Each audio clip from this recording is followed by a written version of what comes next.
Hello and welcome to Desmond's Garage. I'm Desmond, and today we are building a custom piece of furniture for my bungalow. It's going to go here. It's a banquette table, which is kind of like a built-in seating thing. Right now I have this cool telephone table, which I'll talk about more in a second, and this whatever that I built out of common boards to hold computer screen, my record player. I've cleaned some of this off already. There used to be speakers here and other stuff. But the thing is, in a small space like this, you need to make very good use of the space. And what helps with that is having custom furniture. So I built this again originally to suit my needs of fitting a TV and musical equipment and records and everything here. But it's not really working anymore. It looked cool for a while. I don't think it looks cool anymore. I also have this telephone table, which is from the 50s. Kind of nice. You sit here, talk on the phone. There's cool little storage in here. Kind of an interesting piece. Doesn't quite work here. These are a little uneven, but I like the idea of having a chair here to look across the room. My couch is over there, and so I want people to be able to sit and look at each other from across the room. So I've designed a table. I've designed a thing. Again, I call it a banquette table. That's what you usually see in like kitchens when they have built-in seating against the wall. This is going to be slightly different.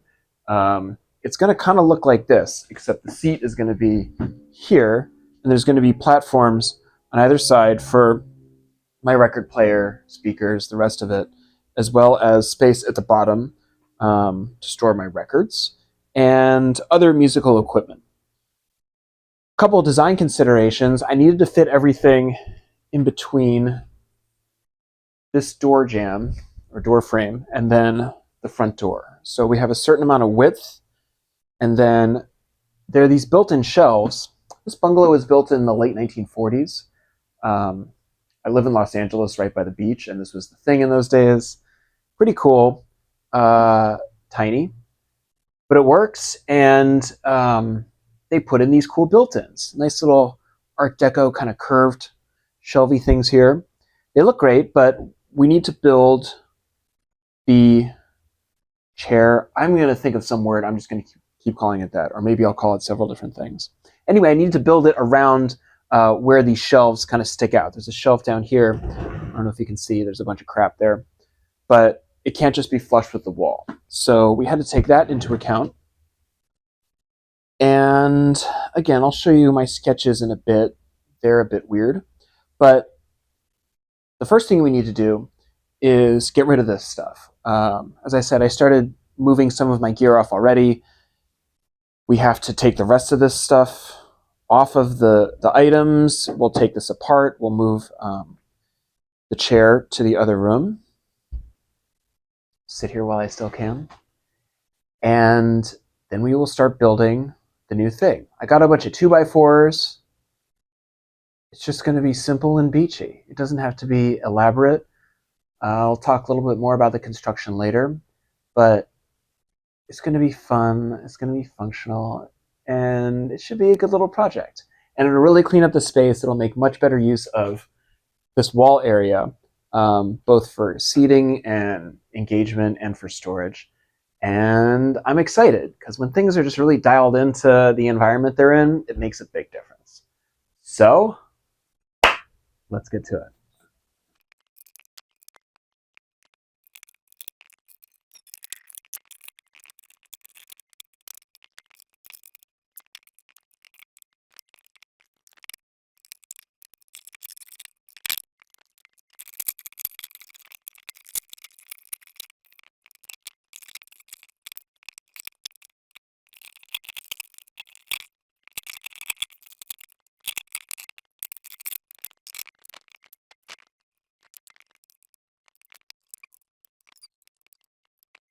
Here's an overview for our plans for the table. We have a couple of rough sketches. This is probably the most complete one. I have it mostly worked out, but there's still some questions that remain. We can still see the overall shape. We've got a seat here in the center and two kind of sections here with tabletops. The idea is that you can sit looking back at the couch and rest your arms on these things while also having useful stuff on top, like my speakers and record player. Around the seat and underneath it, it's going to be storage. These are going to be space for the records, my records. This is probably going to be books, and I'm not sure what's going to go on here.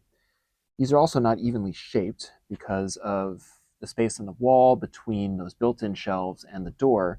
I wanted enough room for the seat to be wide enough for one person, more than wide enough for one person, but not enough for two people, which left only about 9 inches for the storage space over there. So these will be a little uneven. And then over here is going to be a bigger open space for my television. You can ignore this whatever here. This is from a previous idea, but there's going to be a large open gap here, and then a beam going across, and then space at the bottom for my pedal boards, probably 6 inches high or so. And it's all going to be built with 2x4s. We're going to use probably dado construction to join them together. So we'll cut out little notches, and then they'll just fit in kind of this grid pattern. There'll be a front and a back. We can see from this top view.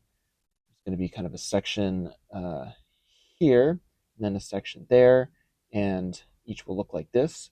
We'll build each of these and then attach them together with these side pieces, which we're going to, I think, use half-lap construction. So again, all this is going to be 2x4s, so it should fit together pretty well. And here you can see where the 2x4s are going to span the depth of the thing, forming the platforms. We'll cut out a little notch like this, so it's not sticking up too high. I think it would look kind of funny if it were just resting on top. Round the edges a bit to give it a nice soft shape, kind of fit with the round vibe of the shelves behind it. And there's going to be a lot of those. But step one is to get this overall frame put together so that we can lay everything on top of it. So step one, cut some wood.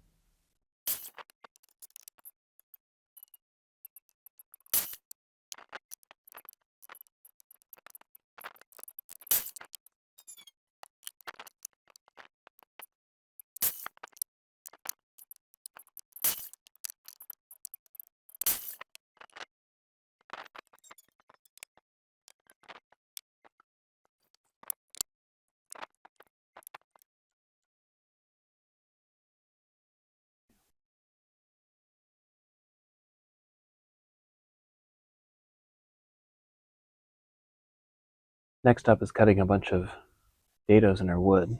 The dados are little slots, kind of like these T-slots, where the other boards will kind of fit in and be a little more steady. We'll put some screws in to the bottom to hold them in place, but the dado gives it a little extra mechanical strength against the walls of the wood. Not the strongest joint, but easy to do. And to do that, to cut those, we'll use our dado stack, which is just a bunch of saw blades basically.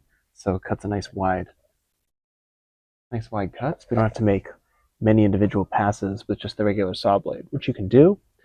Fine way of cutting dados, it just takes a while because you only cut out just a little bit each time. So this stack goes up to 3/4, 13/16 inches, but we're going to go with 3/4. And we need to make the dados wide enough so that these boards can sit in it. So these are 1.5 inches wide, standard 2x4, and we want it to be kind of a nice tight fit. So what we'll do is sneak up on it. There isn't a good way of measuring how far over to side the table to make the cut, because you also have to take into account the width of the blades. So I think the easiest thing to do is just, we'll cut 1/2 of the dado with our 3/4 and then sort of make our way over until we have the right width so that this is nice and tightly in it.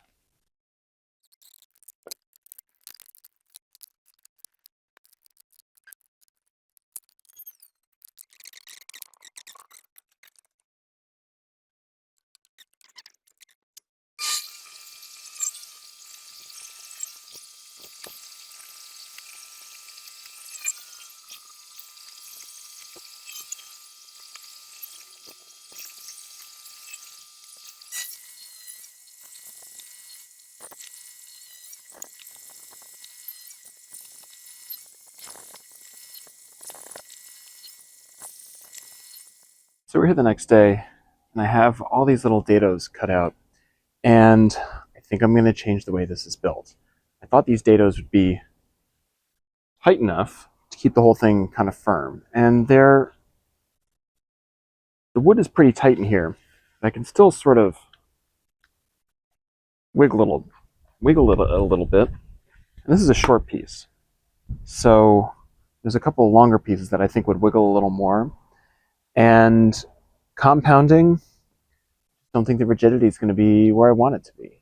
And I don't know, I haven't gotten through this. I feel like this looks a little too chintzy. And it just wasn't sitting right with how I wanted to build something. So I've gone back and decided to redo these joints with mortise and tenons. And I think it'll be a fun opportunity to practice making them. They can be kind of a pain in the butt, but I want to try a technique with a router to make a nice round edge on the tenons instead of having to chisel out to a square. And with good practice, if I can get those down, this thing is going to be pretty stable. And when you build something yourself and your friends come over and sit in it, you don't want them to be like, oh, it looks like you made it yourself. You want them to be like, wow, you made this? So I'm going to go for it. Had to get some new wood. It was only 5 pieces, so not that much money. And lost a little bit of time, but when you make these, you got to live with them for a while. So you want to make them good. Anyway, we are back to our miter saw, cutting pieces to length, and then we will start cutting the joints.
Now that we've cut our mortises, we need to cut the tenons to go in them. So if I were cutting like 4 or 5 tenons, then I would just use a saw. Draw a couple lines, cut it out, no big deal. We've got upwards of 20 tenons to cut, so we are going to cut them using the table saw and the bandsaw, which is right behind you. And then there's a third stage. The first stage, so we'll start with the table saw. We want to cut the shoulder, or that's going to be the length of the tenon. So I've obviously already cut this out. And this is the depth of the tenon. This is going to be 1 inch. So it's 1 inch deep, and then it's set in a 1/2 inch from the edge on all sides. So we can cut this on the table saw. We're going to feed it through all 4 directions. The saw blade needs to be 1 inch in from the end, and the height needs to be a 1/2 inch. So that will get us a couple of cuts through the wood, but then we still need to shave some of the waste off, which will look more obvious once we've done the first cuts. For that, we'll use the bandsaw, just kind of feed it through, which will lop off. I don't have any of the scraps here. Yes, I do. Scraps like these, sit like that. Bandsaw will lop these off, and we will be left with our square tenons. So that's step 2. Step 3, which I alluded to, is we have to get a square tenon to fit in a round mortise. What we're going to do is use sandpaper to round off these edges. As I mentioned, classically you would cut a round tenon like this and then use chisels to get square edges on it, but it's a lot easier to just use sandpaper to file off these edges. With some decent sandpaper, the wood comes right off. And it's a lot easier to trim down and get the fit that you want. So that's what we'll do. First, we will start with a table saw and then move to the bandsaw. Then it's sandpapering time to get our final fit.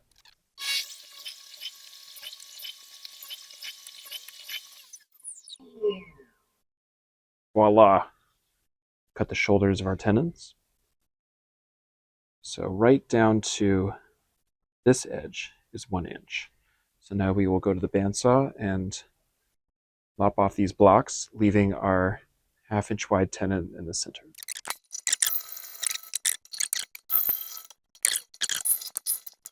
Here you go, folks. 1 square tenon. We're going to take our strip of sandpaper. This is 120 grit, which is plenty. The kind of work we're trying to do. Here we go. That's it. I want to make sure you're getting the whole height of this tenon. Radius obviously needs to go all the way down. Doesn't do you any good if it's square at the bottom and round at the top. And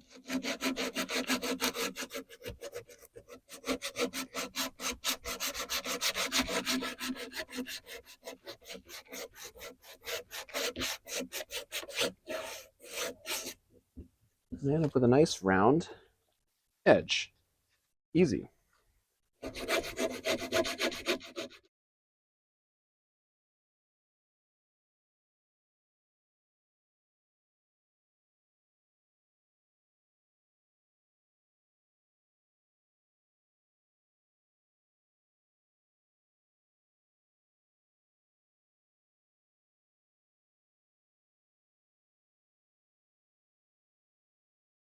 Got our first dry fit here of 1/2 of the bench, and a couple of things. I've made these tenons too tight. I can pound them in with the mallet if I need them to, but that's too tight for a tenon. It doesn't leave any space for the glue to go, and it puts a lot of stress on the wood, which we can see over here. A chunk of that got knocked out, so I'll need to glue this back in. Not great, but not the end of the world. Anyway, I'll need to sand those down just a little bit. They're close, but still just a bit too tight. The other thing is the way these join up. I don't like this kind of sharp line from the vertical end of this 2x4.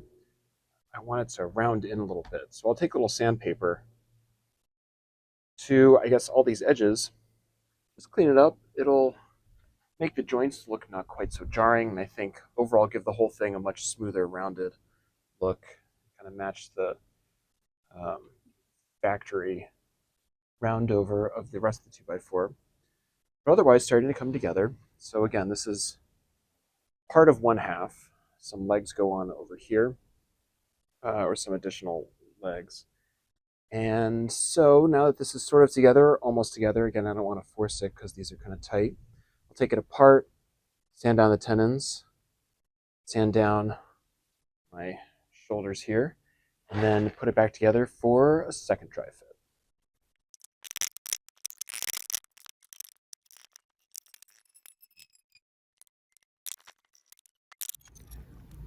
We've got our dry fit together in the house now, seeing how it kind of lines up. And a couple things I'm happy about. This measurement here. These things are perfectly on the other side of the built-in, which is cool. These boards are just laying across it for now, but eventually, or what's coming up next, is cutting out some chunks of that so they will fit in between the front and back parts, hold it together, and secure the whole thing. But we've got our sanded edges in, and they look much nicer. Much nicer. I'm also happy with the way that this backrest turned out. It's at a slight angle, and the angle worked out on both sides just great. So that's good news. We are going to carve out a nice taper here on these backrests once we have more pieces in. So one boner was that I cut the mortises a little too high. I measured this improperly, so you can see these pieces are sitting off the ground a little bit. They're not supposed to be off the ground, they're supposed to be on the ground. And then the tops are just 1.5 inches over this beam. They're supposed to line up. So I measured that wrong. Whoops, I'll just dig out some new mortises for both of these. We'll have an extra one in them. It'll look a little weird, but I am not gonna worry about it because this is beach furniture. And it's already made a 2x4, so I'm not winning any design awards. It'll work fine and line up right. So, otherwise, pretty happy with how this came together. I'm gonna take it back apart as I make the other pieces before I'm ready for final glue up, and we will eventually glue everything together. But next steps are to measure and cut out these kind of front to back pieces. These are gonna be all along all of the horizontal surfaces here. As I said, keep the front and back together, add some stability. These are our seats. These are gonna stick out proud, a little more proud. These are not gonna come all the way. We'll round off the tops to give that a nice little look. And then obviously we have to put the tabletops on these. So these will each get a thing holding it together. And so we need to cut the cutout in here so it kind of fits in, not flush, but a little, it fits in between. We'll cut out rabbets, large rabbets. They're more like laps, like half laps of these, so it fits partway in between these vertical beams. And then the tabletop will rest on top of all of this. So that's what's coming up next. I got a bunch of these to make because we need to fit, we need to cover all of these table surfaces. But we will knock that out. So see you outside at the saw.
I need to cut these little laps, half laps, for these cross members, and I need a repeatable way of doing it. These ones, for the right-hand side, the big stretch, the long dimension is 31 3/4, and I know the inner dimension between the two vertical stretchers here is going to be 29 inches.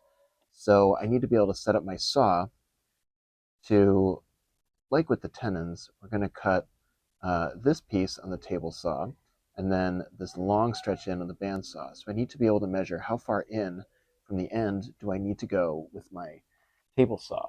And we'll use the same formula for these, for all the stretchers, all the cross supports. These are the longest ones, but there's going to be a bunch of shorter ones that are really going to be the main things that hold the whole piece together. So the quick math for this is, if I know the whole length of my board, the outer length is 31 3/4, and I know I need to notch out a little bit here so that the inner width that fits between the poles is 29 inches. I take 31 3/4, I subtract 29, I'm left with 2.75, 2 3/4 inches. And then I divide that by 2, because it's going to be one for this side and one for that side. And I'm left with 1 3/8. So if I set my saw in 1 3/8 in from the edge, I know I will have the correct lap. This is obviously not drawn to scale, But then I can easily, once I have this stop set up, cut one and then just flip the whole piece around and then cut the other. And then set up with my bandsaw to cut roughly halfway through. This doesn't need to be perfectly halfway, but close enough. And I can use that halfway setting for all of my boards. This 1 3/8 will change based on which of these sideways stretchers I'm cutting. This is going to work for these two. And then now that I know the formula, it's pretty easy to adjust my fence to match whatever the offset will be for the other ones.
In a stroke of fortune, I can use this original floor piece from my first design of having these dados cut out as a backstop here so that my records will not slide all the way through.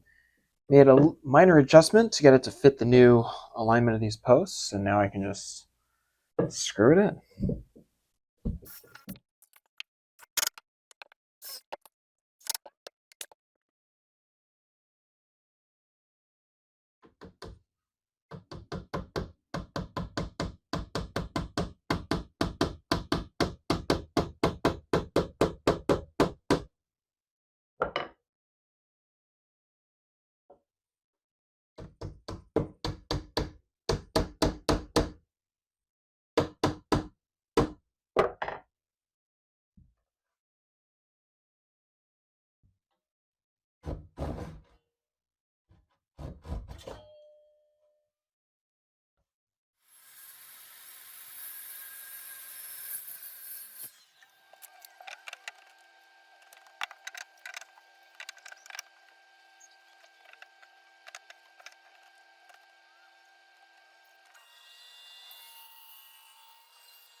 Well, we're done. What an adventure building this thing was. So many twists and turns, starting from the original idea of having dados to hold us together instead of these mortise and tenons.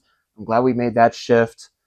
A couple little details about how some of these things would fit together along the way. You know, I had like 85% of it planned out, and then the rest of it figure out as you go. And you know, the highlight is really this burned zebra pattern. I love this. Torching this wood is so cool. It's so fun to watch the heat just like bring it out. It's really bringing out the grain in the wood. It doesn't bring anything to it. And this is, again, just like dug fir construction lumber. It's nothing special. It looks so fun.